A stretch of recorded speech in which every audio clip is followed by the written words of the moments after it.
यानंतर या ज्वलंत जागृत अशा निष्ठावंत शिवसैनिकांना अभिप्रेत आहे. तुम्हाला कल्पना आहे यानंतर कोण बोलणार. आजचा सामनाचा अग्रलेख सगळ्यांनी वाचला का? निश्चित वाचला ना? माग पेटली की नाही? एवढे सगळे अन्याय होऊन सुद्धा ज्यांची लेखणी आणि वाणी अशी काही परजत असते की ती रोज जबरदस्त धमाका उडवते, असे शिवसेनेचे नेते आदरणीय संजय राऊत साहेब यांना विनंती करतो की त्यांनी आता संबोधावं.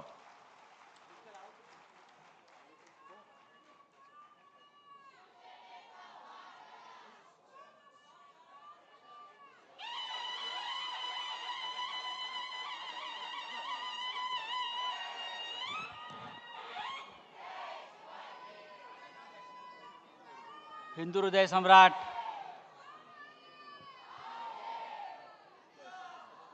शिवसेना प्रमुख माननीय बाळासाहेब ठाकरे यांना अभिवादन करतो. या शिवसेनेचं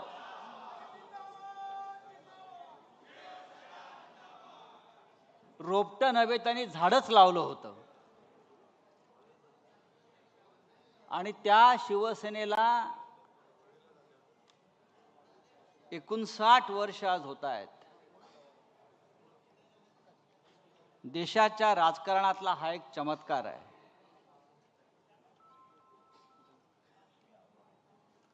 सन्माननीय शिवसेना पक्षप्रमुख उद्धवजी ठाकरे, युवासेना प्रमुख आदित्यजी ठाकरे, व्यासपीठावरील सर्व शिवसेनेचे मान्यवर नेते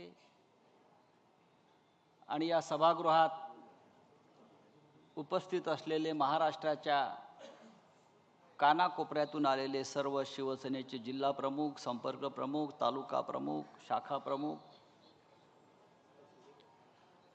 आज कोणताही मनोरंजनाचा कार्यक्रम नाही, फक्त विचार देण्याचा कार्यक्रम आहे. मनोरंजनाचा कार्यक्रम ठेवण्याचं फार कारण दिसत नाही, कारण आपलं मनोरंजन करण्याची जबाबदारी या सरकारनं घेतलेली आहे. रोज काहीतरी एक वेगळा कार्यक्रम, ज्याला आपण शो म्हणतो. आज हॉरर शो झाला. आज पाहिलं तर एकदम हॉरर शो, थरारक सिनेमा. कोणीतरी एक मंत्री एका अघोरी बाबासह बसलेला आहे, उघडा बंब टॉवेलवर. त्या अघोरी बाबाच्या हातात कवटी आहे आणि बहुतेक त्याच्या खुर्चीखाली रेड्याचं शिंग असावं असं मला वाटलं. आणि बराच वेळ ती अघोरी विद्येचा कार्यक्रम सुरू होता. मला वाटलं एकेकाळी आमच्या कॉलेज जीवनामध्ये एक रामसे ब्रदर्स होते, रामसे ब्रदर्स. ते असे हॉरर सिनेमे काढायचे आणि आम्हाला भीतीच वाटत नव्हती. तर सकाळी हॉरर सिनेमा पाहिला. या हॉरर सिनेमाचे कलाकार, निर्माते, दिग्दर्शक, त्यांचा सुद्धा आज एक कार्यक्रम कुठेतरी सुरू आहे, हॉरर कार्यक्रम डोममध्ये. या महाराष्ट्रामध्ये इतके आता कार्यक्रम होत आहेत मनोरंजनाचे, तर उद्धव साहेबांनी ठरवलं की आपल्याला अशा कार्यक्रमाची गरज नाही, आपण थेट विचार देऊया. 59 वर्षाच्या शिवसेनेला सातत्यानं जर कोणता कार्यक्रम बाळासाहेबांनी दिला असेल तर तो या राज्याला आणि देशाला विचार देण्याचा.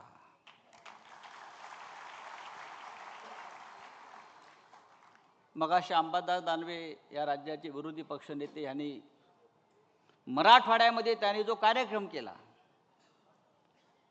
आंदोलनाचा, शेकडो गावात, असंख्य तालुक्यात, गाव पातळीवर, क्या हुआ तेरा वादा, क्या हुआ ओ कसम ओ इरादा. खरं म्हणजे ह्या सिनेमाचं नाव फार इंटरेस्टिंग आहे शिवसैनिकांसाठी. इथून जाताना तो मंत्र म्हणून घेऊन गेला पाहिजे. त्या सिनेमाचं नाव आहे हम किसी से कम नहीं. इथे समोर बसलेले शेकडो शिवसैनिक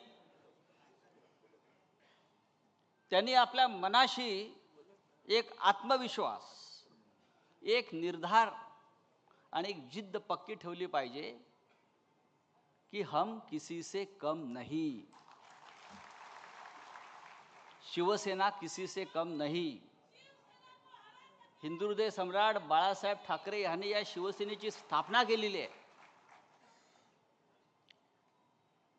आज मुंबईत मगाशी आपण म्हणालात ते इकडे तिकडे होर्डिंग लागलेले आहेत. ज्यांचा जन्म 2 वर्षापूर्वी झाला, आपण बरोबर म्हणालात अंबादासजी, त्यांनाही वाटतं आपण 59 वर्षाचे झालो. आता या मुंबईमध्ये त्यांच्या पक्षाचा स्थापना सोहळा करणं हा मराठी माणसाचा अपमान आहे. त्यांचा स्थापना सोहळा सुरतला व्हायला पाहिजे.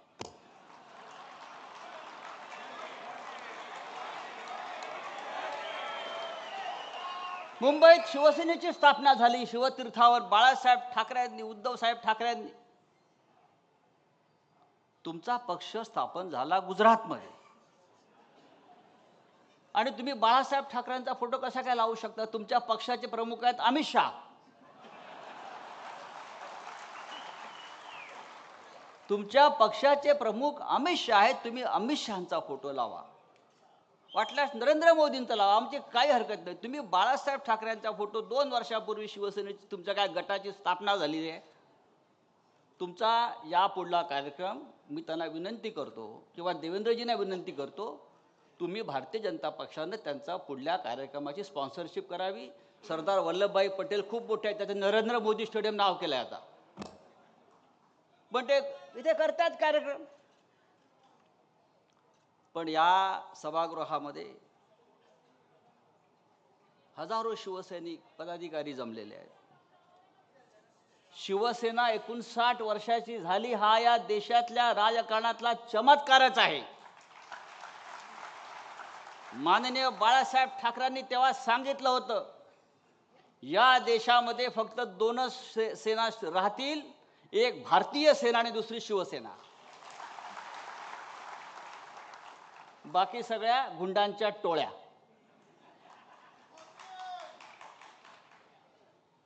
– 59 वर्षाची शिवसेना ही आजही विचारानं तरुण आहे. डोंगर कधी म्हातारा होत नाही आणि तुफानाचं वय मोजायचं नसतं आणि वाघ कधी शरण जात नाही आणि वाघ कधी गवती खात नाही. आता हे जे स्वतःला वाघ समजणारे जे लोक आहेत ते अमित शहाचं गवत खात आहेत, मोदींचं गवत खात आहेत.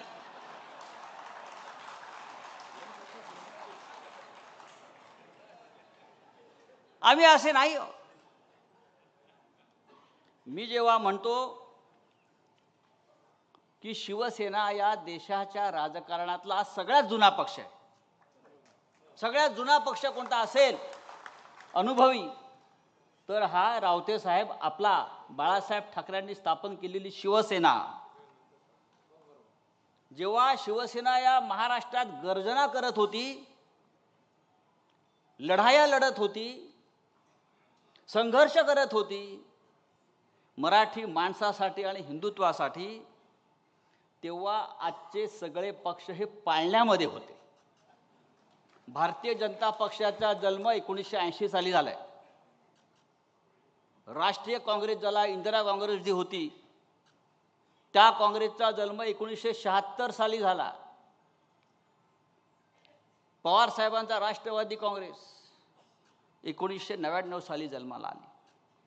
बाकी सर्व पक्ष या देशातले हे शिवसेनेच्या स्थापनेनंतर जन्माला आले आणि शिवसेना हा एकमेव पक्ष आज आहे असा की त्या पक्षानं आज 59 उन्हाळे, पावसाळे, वादळ, तुफान अंगावर झेललेले आहेत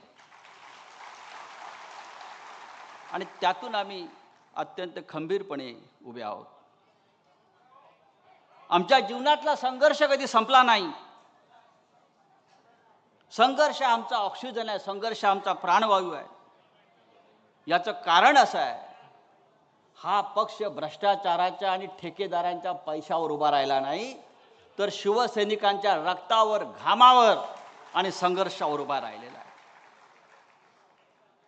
गेल्या 4 वर्षात त्या कमी संकट आली, पण असंख्य संकट आली. गेल्या 59 वर्षात, 60 वर्षामध्ये शिवसेना प्रमुखांच्या डोळ्यासमोर त्यांनी घडवलेली माणसं सोडून गेली. माननीय उद्धव साहेबांनी ज्याला मोठी मोठी पदं दिली ते सोडून गेले. माननीय बाळासाहेब असतील, माननीय उद्धवजी असतील, मी नेहमी सांगतो, आपण माकडांची माणसं केली. ठाकरेंनी माणसांची माकडं केली. त्या माणसांना माकडांची माणसं केली. त्या माणसांना सरदार सुद्धा आपणच बनवलं आणि त्या सरदाराने आमच्या पाठीमध्ये घाव घातलेले आहे. हे आम्ही सातत्याने पाहतो. आणि इतक्या हल्ल्यानंतर सुद्धा ही शिवसेना कधी झुकली नाही, वाकली नाही, कुणाच्या चरणाशी बसली नाही. नाहीतर या भूतलावरती असे अनेक नेते 56 इंच छातीवाले, एक ट्रम्पचा फोन येतो आणि सरेंडर होतात. आमच्यावर सुद्धा, माननीय उद्धव साहेबांवर सुद्धा, आमच्या नेत्यांवर सुद्धा असे अनेक फोन, असे अनेक दबाव आमच्याकडे आले, पण आम्ही झुकलो नाही. सरेंडर होने का काम नरेंद्र और देवेंद्र का है, हमारा नहीं है. हम लढने वाले लोग हैं. या देशात काय चाललंय? भारतासारख्या महान देशात जो काश्मीर आपला एक महत्वाचा आमचं अंग आहे देशाचं, महाराष्ट्रासह देशातले असंख्य पर्यटक जातात पहलगावमध्ये. तिथे 4 अज्ञात लोक शस्त्र घेऊन येतात, बंदुका घेऊन येतात, धर्म विचारतात आणि धर्म विचारून आमच्या 26 माय भगिनींचं माथ्यावरचं कुंकू पुसतात, सिंदूर उजाड करतात. अख्ख्या देशामध्ये हलकल्लोळ माजतो, हाहाकार माजतो, आक्रोश होतो. पण त्या पहलगावच्या हल्ल्याला 2 महिने होऊन गेले तरी त्या 4 अतिरेक्यांचा शोध हे 56 इंचाचं सरकार घेऊ शकलं नाही. कुठे गेले ते 4 अतिरेकी? कुठे गेले ते 4 दहशतवादी? तुम्ही पाकिस्तानवरती बॉम्ब टाकलात, मिसाईल टाकलं, सगळं केलं, दाखवलं, मग माघार घेतली. पण मुख्य प्रश्न कायम आहे. ते 4 अतिरेकी ज्यांनी आमच्या माय भगिनींचं कुंकू पुसलं, ते जमिनीत गडप झाले, हवेत अदृश्य झाले, आकाशात गेले, पाताळात गेले. गेले कुठे याचा शोध या देशाच्या गृहमंत्र्यांना अजून घेता आला नाही. आणि तुम्ही आम्हाला शौर्याच्या आणि राष्ट्रभक्तीच्या गोष्टी सांगता. कशा करता? उद्धव साहेबांचं मला अभिनंदन करायचं आहे. ऑपरेशन सिंदूर सुरू झालं, देशावर हल्ला झाला. उद्धवजींनी सगळ्यांना आम्हाला सांगितलं, खासदारांना सांगितलं, नेत्यांना सांगितलं, हा देशावरचा हल्ला आहे, हे देशावरचं संकट आहे. आपल्यातले सगळे मतभेद विसरून सरकार जी कारवाई करते आहे, जी कृती करते आहे, आपण त्यांच्या मागे ठामपणे उभं राहायला पाहिजे. हीच आपली राष्ट्रभक्ती आहे. आणि आम्ही सगळे त्या पद्धतीनं काम करायला लागलो. पण राजकारण कोणी सुरू केलं या हल्ल्याचं? तर भारतीय जनता पक्षानं सुरू केलं. ऑपरेशन सिंदूरच्या नावाखाली आज मतं मागितली जात आहेत. ही आमच्या माय भगिनींचा पुसलेला कुंकवाचा अपमान आहे. मी आपल्याला सांगतो, आम्हाला असं वाटलं की मोदींनी आता लढण्याची जी सुरुवात केली आहे पाकिस्तानबरोबर, आता पाकिस्तानचे 4 तुकडे करूनच आमचं सैन्य मागे येईल. आता इस्लामाबाद, कराची, लाहोर, बलुचिस्तानवरती तिरंगा फडकवून आमचं सरकार मागे येईल. पाकिस्तानातील सगळे दहशतवादी अड्डे उद्ध्वस्त करून आमचं सरकार, आमचं सैन्य मागे येईल, शांत राहील. पण काय दुर्दैव या देशाचं, आमचं सैन्य आक्रमण पुढे पुढे जात असताना हवाई दल हल्ले करत असताना अमेरिकेतून एक फोन येतो प्रेसिडेंट ट्रम्पचा, आणि त्या एका फोन नंतर हा भारत दहशतवादाविरुद्धची लढाई थांबवतो आणि माघार घेतो. आणि ही माघार का घेतली हे नरेंद्र मोदी आजही आम्हाला सांगू शकलेले नाही. आणि आज तेच प्रेसिडेंट ट्रम्प पाकिस्तानच्या लष्कर प्रमुखाला त्याच्या व्हाईट हाऊसमध्ये जेवायला बोलवतात, डिनरला बोलवतात आणि बोलतात आय लव्ह पाकिस्तान. हे नरेंद्र मोदींचे मित्र. आणि आम्हाला राष्ट्रभक्ती शिकवताय, आम्हाला हिंदुत्व शिकवताय. आमच्या हिंदुत्वावरती तुम्ही प्रश्नचिन्ह उभा करता, आमच्या राष्ट्रभक्तीवरती प्रश्नचिन्ह निर्माण करता. या देशामध्ये डी कंपनीचं राज्य सुरू आहे. डी कंपनीचं राज्य सुरू आहे. दिल्लीमध्ये डी म्हणजे डरपोक आणि महाराष्ट्रातलं डी म्हणजे डायरेक्ट डी, ज्याला तुम्ही डी डी म्हणता. या डी कंपनीचे, या मुंबईतले, महाराष्ट्रातले अंडरवर्ल्डचे सगळे लोक भारतीय जनता पक्षानं आपल्या सरकारमध्ये घेतले आहेत. त्याच्यामुळे हे सरकार डी कंपनी चालवते आहे. आणि मला असं वाटतं प्रत्येक शिवसैनिकानं मतदारांपर्यंत, लोकांपर्यंत हा अत्यंत महत्त्वाचा विषय जो आहे हा आपण घेऊन गेला पाहिजे. शिवसैनिक कधी खचणारा नाही. बाळासाहेब ठाकरेंनी जी आम्हाला प्रेरणा आणि ऊर्जा दिलेली आहे ती अशी कच खाणारी नाही आहे. आम्ही लढणारे लोक आहोत आणि आम्ही लढत राहू. आमचा नेता सन्माननीय उद्धव ठाकरे हा सुद्धा रणमैदानात उभा राहून सगळी आव्हानं झेलत आमच्याबरोबर लढतो हे लक्षात घ्या. जाता जाता मी इतकंच सांगेन, उद्धव साहेब, हे चित्र आपण पाहिलं असेल, हा उत्साह आपण पाहिला असेल. महाराष्ट्रात शिवसेनेचे नेते जिथे जिथे जात आहेत त्या प्रत्येक ठिकाणी शेतकरी, कष्टकरी, कार्यकर्ते हे जमा होत आहेत. कालच्या विधानसभेच्या निकालावर त्यांचा आजही विश्वास नाही आहे, पण तरीही ते लढण्यासाठी उभे आहेत. आपलं नेतृत्व त्यांना हवं आहे आणि संघर्ष करण्याची त्यांची तयारी आहे. शिवसेनेचा पुढला विजयाचा मंत्र कोणता असेल तर लक्षात घ्या, संघर्ष हाच आमच्या विजयाचा मंत्र आहे आणि आम्ही संघर्ष करण्यासाठी तयार केला पाहिजे. हिंदीमध्ये एक प्रसिद्ध कवी आहेत गोपालदास नीरज म्हणून. त्यांच्या फक्त 2 ओळी मी ऐकवतो आणि माझा विषय संपवतो. अत्यंत प्रेरणादायी आहे. जेव्हा जेव्हा माझ्यासारख्या माणसाला असं वाटतं की आता सगळं काही संपत आहे, तेव्हा मी त्या नीरजच्या कवितांचं पुस्तक काढतो आणि त्या 2 ओळी वाचतो. नीरज म्हणतात, है बहुत अंधियारा अब सूरज निकलना चाहिए, है बहुत अंधियारा अब सूरज निकलना चाहिए, जिस तरह से भी हो मौसम बदलना चाहिए. रोज जो चेहरे बदलते हैं लिबासों की तरह, रोज जो चेहरे बदलते हैं लिबासों की तरह, अब जनाजा जोरों से उनका निकलना चाहिए. कळलं कोणाचा जनाजा काढायचा? अब भी कुछ लोगों ने बेची नहीं है अपनी आत्मा, अब भी कुछ लोगों ने बेची नहीं अपनी आत्मा, ये पतन का सिलसिला कुछ और चलना चाहिए.